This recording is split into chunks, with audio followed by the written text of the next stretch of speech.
있고 사람은 좋지만 사리 판단을 제대로 못하는 늙은 아버지, 또 작은 아들을 위해서는 큰 아들이야 어떻게 되든 상관하지 않고 남편까지도 속이는 어머니, 집에는 있지 않고 매일 밖으로만 싸돌아다니는 큰아들, 이와는 반대로 밖에는 전혀 나가지 않고 집안에만 처박혀 부엌 일을 하거나 때로는 잘못된 일인 줄 알면서도 어머니가 시키는 대로 따라하는 작은 아들, 이런 가정이 만약 우리 옆에 산다면 그들과 가까이 지내고 싶은 마음이 있을까요? 만약 이 가정에서 여러분을 저녁 식사에 초대한다면 기꺼이 가시겠습니까? 아마도 지금은 바빠서 갈 수 없어요, 나중에 꼭 가지요 하면서 그 초대를 거절하지 않겠어요? 그런데 하나님께서 수많은 다른 가정 다 제쳐놓으시고 하나님의 선하신 뜻을 이루기 위해 이 가정을 선택하시고 또 이 가족들에게 말씀하신다면 우리는 갑자기 혼돈스러워집니다. 혼란해져요. 그런데 이런 가정이 정말 있었습니다. 이삭의 가정이었습니다. 이삭은 그의 어머니 사라가 세상을 떠난 후 외로운 시절을 보냅니다.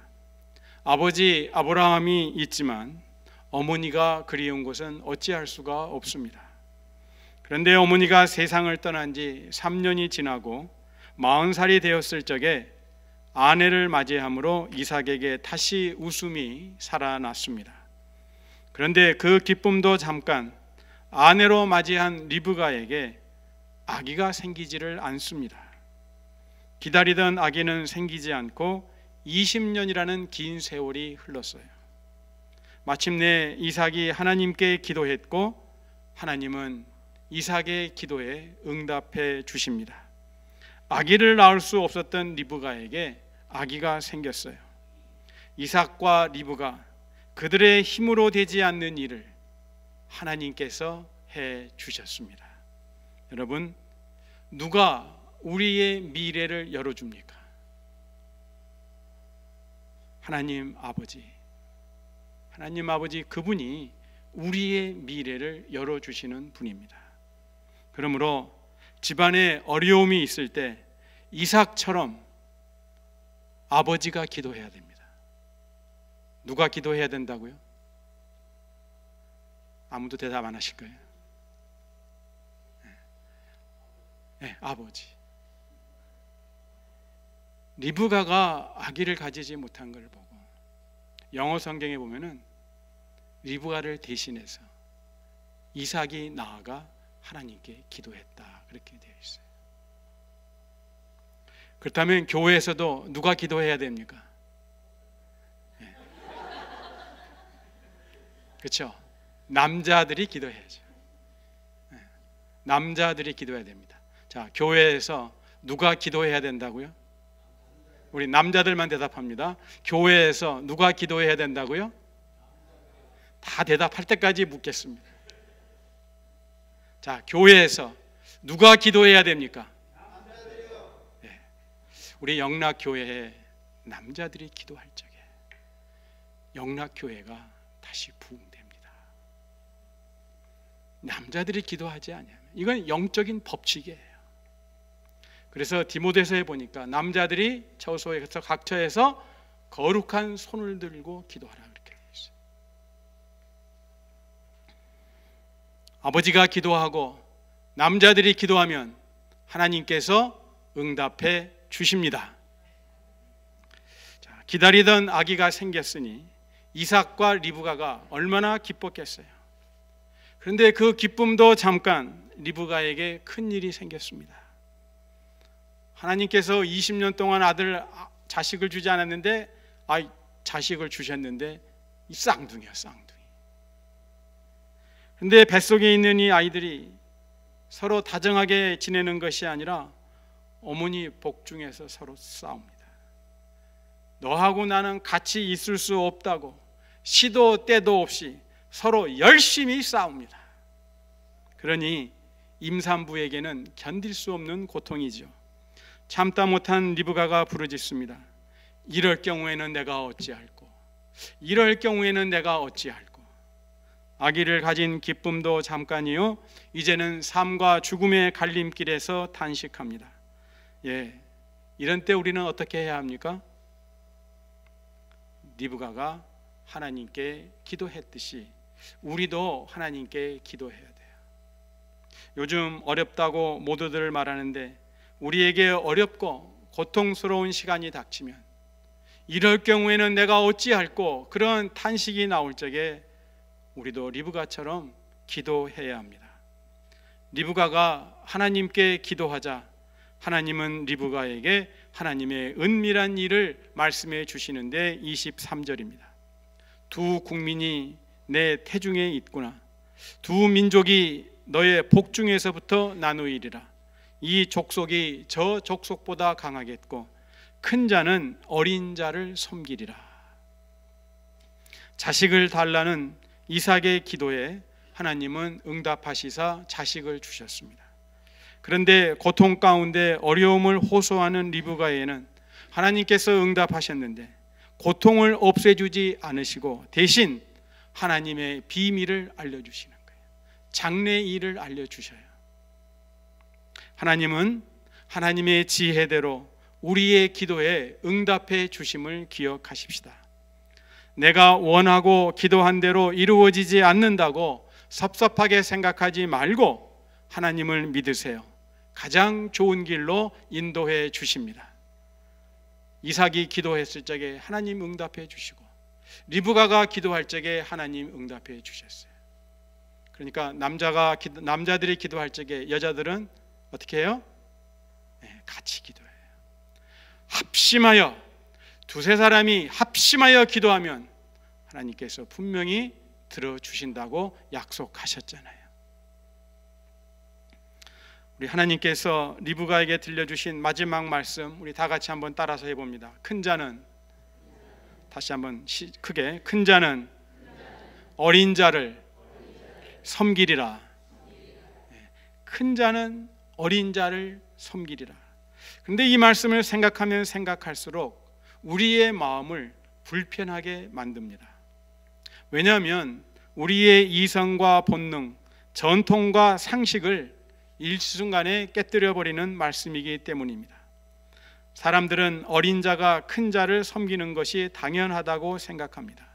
그런데 하나님은 큰 자가 어린 자를 섬긴다고 말씀합니다. 설명도 없고 이유도 말씀해 주지 아니하십니다.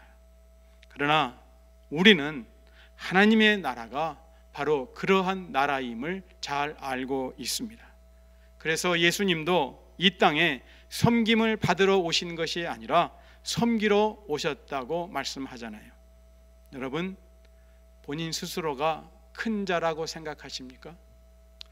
그래도 나는 좀 괜찮은 사람이야 라고 생각하는 분이 계십니까? 그래도 내가 좀 대접을 받아야지, 그렇게 생각하는 분 계세요? 이제 섬기세요. 큰 자가 어린 자를 섬기리라. 하나님의 말씀입니다. 생각지도 못한 하나님의 말씀을 듣고 리브가는 얼마나 당황했겠습니까? 그런데 리브가는 이 말씀을 자기 마음에 깊이 간직합니다. 뱃속에 들어있는 아이들의 장래에 대한 비밀을 아무에게도 알리지 않고 혼자서만 품습니다. 드디어 해산날이 되어 새 생명이 세상에 나오는데 먼저 나온 아들은 에서요, 후에 나온 아들은 야곱입니다. 왜 에서냐? 그 몸이 털옷을 입은 것과 같이 털이 많아요. 그래서 에서고, 야곱은 나올 적에 형 에서의 발뒤꿈치를 붙잡았어요. 그래서 발뒤꿈치를 잡았다 해서 야곱이라고 이름을 지었어요. 이때 이삭이 60살이었습니다. 그런데 같은 엄마 뱃속에서 한날 한시에 태어난 아이들인데도 태어난 모습이나 또 자라는 모습이 그렇게 다를 수가 없습니다. 27절입니다. 그 아이들이 장성하매 에서는 익숙한 사냥꾼이었으므로 들 사람이 되고 야곱은 조용한 사람이었으므로 장막에 거주하니, 에서는 들에서 하루 종일 짐승만 쫓아다니고 야곱은 조용히 장막 안에 거했습니다. 자, 그러면 장막 안에 거한 야곱이 하루 종일 무엇을 했을까요? 히브리서 11장 9절을 보니까 믿음으로 저가, 이 저는 아브라함을 얘기합니다. 믿음으로 저가 외방에 있는 것 같이 약속하신 땅에 우거하여, 가나안 땅에 우거하여 동일한 약속을 유업으로 함께 받은 이삭과 야곱으로 더불어 장막에 거하였으니. 자, 야곱이 태어날 때 이삭이 몇 살이라 그랬죠? 60살이라 그랬어요. 그런데 아브라함이 이삭을 낳을 적에 100살에 낳았다 그랬잖아요. 그러니까 야곱이 태어날 적에 아브라함은 몇 살입니까? 손자가 태어날 적에 할아버지는 160살이었어요. 그런데 이 아브라함이 몇 살에 죽었느냐? 175세에 죽었습니다. 그러니까 아브라함이 죽을 때 야곱은 몇 살이에요? 15살입니다. 그러면 할아버지, 아버지, 손자가 한 장막 안에서 무엇을 했을까요? 할아버지 이야기를 듣고 아버지 이야기를 듣죠. 에서가 들에서 뛰어다니는 동안 야곱은 장막에서 할아버지로부터 그리고 아버지로부터 하나님의 복된 약속의 말씀들을 귀에 못이 박히도록 들었고, 나중에는 그 말씀들이 야곱의 영혼의 살과 피가 되었습니다. 그러니까요, 우리가 우리 자녀나 손자, 손녀들과 함께 보내는 시간은 너무나 귀합니다. 시간을 같이 보내되 내가 만난 예수님, 내가 경험한 하나님을 그들에게 쉬지 않고 들려주는 일은 그들에게 너무나 중요합니다. 마치 아브라함과 이삭이 야곱에게 하나님 이야기를 들려주었듯이, 그래서 들은 그 말씀이 야곱의 영혼에 살과 피가 되었듯이, 우리가 우리 후손들에게 들려주는 예수님 얘기, 하나님의 이야기는 그들 영혼에 살과 피가 되는 거예요. 우리가 이 말씀에서 한 가지 기억할 것은, 에서가 사냥꾼이 된 것이 잘못되었다는 것은 결코 아닙니다. 만약 사냥꾼이 된 것이 잘못되었다면 우리 모두는 밖에 나가지 말고 조용히 장막 안에만 거하는 사람이 되어야 되죠.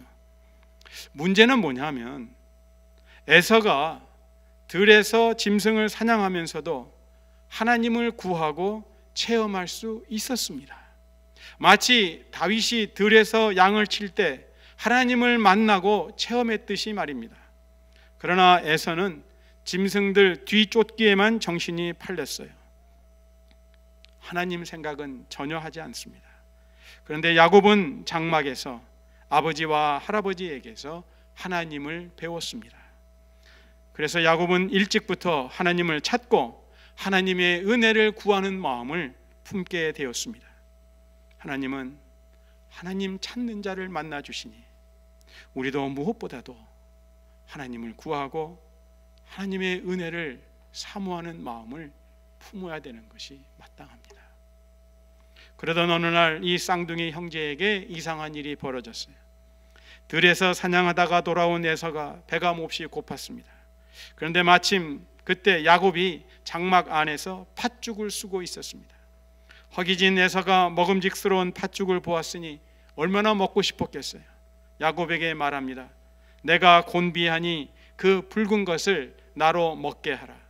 만약 우리가 야곱이라면 어떻게 했을까 한번 상상을 해봅니다.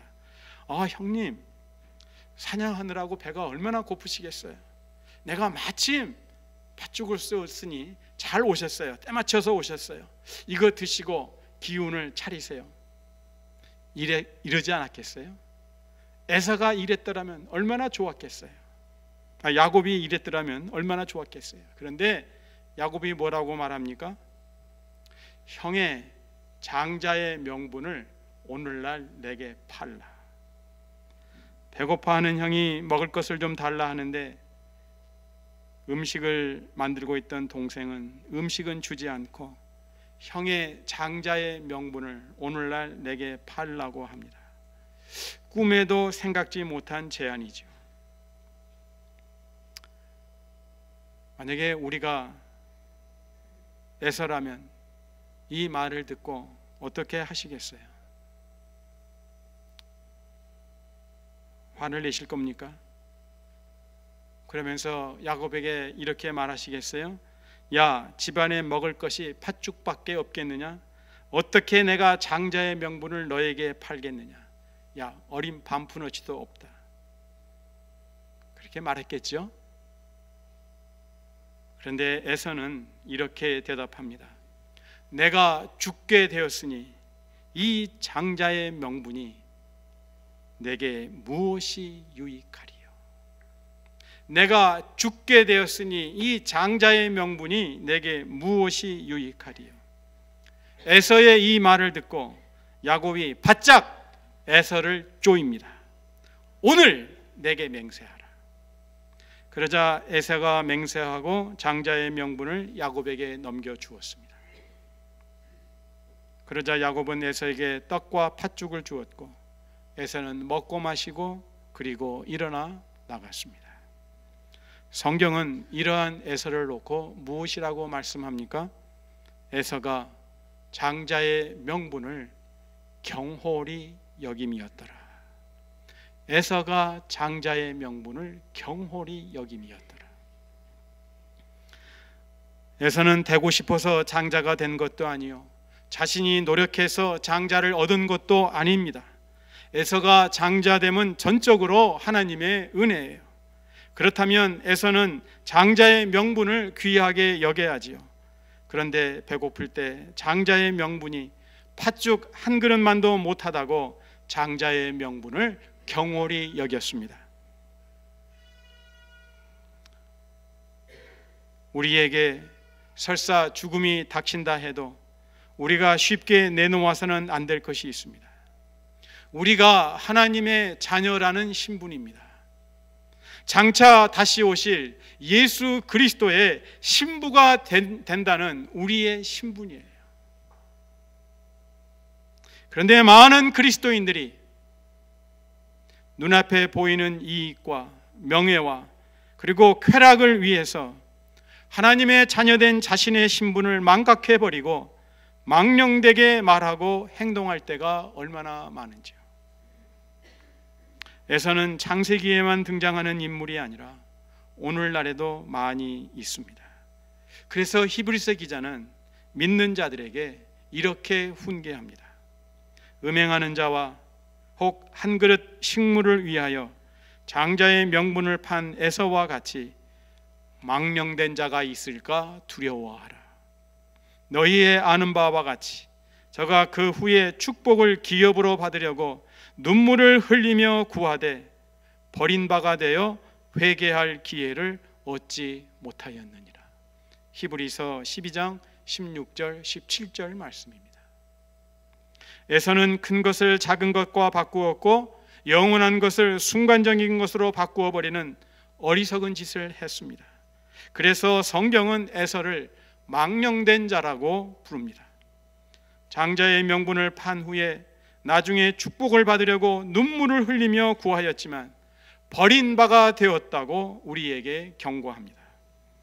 오늘날에도 순간의 쾌락과 욕망을 붙잡기 위해 영혼을 포기해버리는 사람도 있고 눈앞에 보이는 이익을 붙잡기 위해 더 소중한 것을 포기해버리는 사람들이 우리 주위에 있는 것을 종종 봅니다.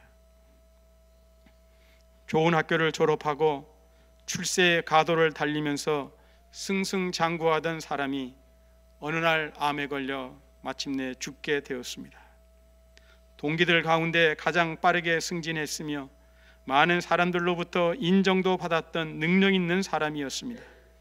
그렇게 전도를 해도 들은 척도 안 하고 자기는 자신을 믿고 산다고 큰 소리 치던 그 사람이 죽어가면서 찾아온 친구 목사에게 이렇게 말합니다. 나처럼 어리석게 사는 사람이 없도록 제발 내 이야기 좀 꼭 전해주게. 나는 돈이 전부인 줄 알고 살았어. 출세가 전부인 줄 알았어. 남보다 빠르게 성공하는 것이 전부인 줄 알았어. 그런데 이 자리에 누워보니 그런 것들이 아무것도 아니라는 사실을 이제야 깨달았네. 에서는 하나님의 은혜를 간직하고 그 은혜를 누리고 그리고 그 은혜를 다른 사람에게 전할 영적인 기초 체력이 부족했던 사람입니다. 그런 훈련이 전혀 되어 있지 않았죠. 작은 것으로 큰 것을 바꾸고 순간적인 것으로 영원한 것을 바꾸어 버리는 어리석은 자이었습니다. 귀한 것을 가지고 있었지만 그 가치를 알지 못해 그것을 누릴 수 없게 되었습니다. 그러나 야곱은 전혀 달랐어요. 소중한 것의 가치를 잘 알고 있었고 그것에 대한 간절한 갈망을 품고 살았습니다. 야곱에게는 인간적인 치사함이 있었고 얄팍한 지혜로 사람의 뒤통수를 치는 간사함도 있었지만 이 모든 그의 결점들이 한 가지에 의해 감추어졌습니다. 그 한 가지가 무엇이었어요? 하나님 없이는 살 수 없다는 신앙이었어요. 하나님의 은혜 없이는 살 수 없다는 그의 간절한 마음이었습니다. 이렇게 하나님의 은혜를 갈망하며 사는 야곱의 모습이 하나님 눈에 보기에는 너무나 귀한 모습이었습니다. 그래서 남을 속이고 괄치하며 사는 인생이었지만 그가 하나님의 은혜와 만났을 때 오히려 거룩한 도구로 바뀌어져 갑니다. 많은 약점을 가진 인생이었지만 온 세상에 희망을 가져다주는 존재로 변해갔습니다. 하나님의 은혜 앞에서 그의 부족함은 감추어지고 사라져가며 마침내는 하나님의 은혜의 도구로 변해갑니다. 이러한 야곱의 마음속에는 오직 한 가지 열망만이 가득했습니다. 나는 하나님 없이는 살 수 없습니다. 은혜를 주옵소서. 나는 하나님의 은혜 없이는 살 수 없는 존재입니다. 그렇습니다. 우리도 하나님이 우리에게 은혜로 주신 고귀한 신분, 하나님의 자녀임을 잊지 마십시다. 그리고 우리가 하나님의 자녀로서 또 장차 오실 예수 그리스도의 신부로서 부끄러움이 없도록 살아가고자 하는 그 열망으로 우리 마음이 충만해야 하지 않겠어요? 예수 그리스도를 통해 하나님이 우리에게 주신 은혜를 귀하게 여기지 않고 가볍게 차버리고 무시해버리는 어리석고 망령된 자가 되어서는 안 됩니다. 더군다나 요즘같이 어려운 때 하나님의 은혜를 더욱 뜨겁게 사모하는 우리의 삶이 되어야 될 줄로 믿습니다. 오늘 말씀 가운데 우리에게 주시는 세 구절의 말씀을 같이 따라합니다.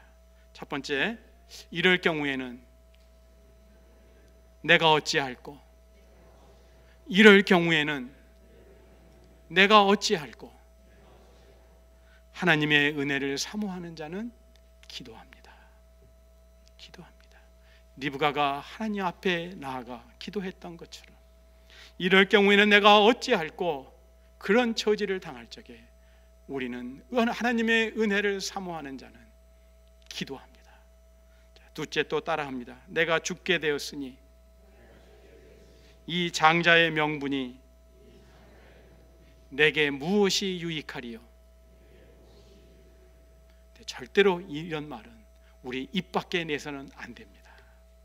우리 생각 속에서도 품어서는 안 되는 거예요.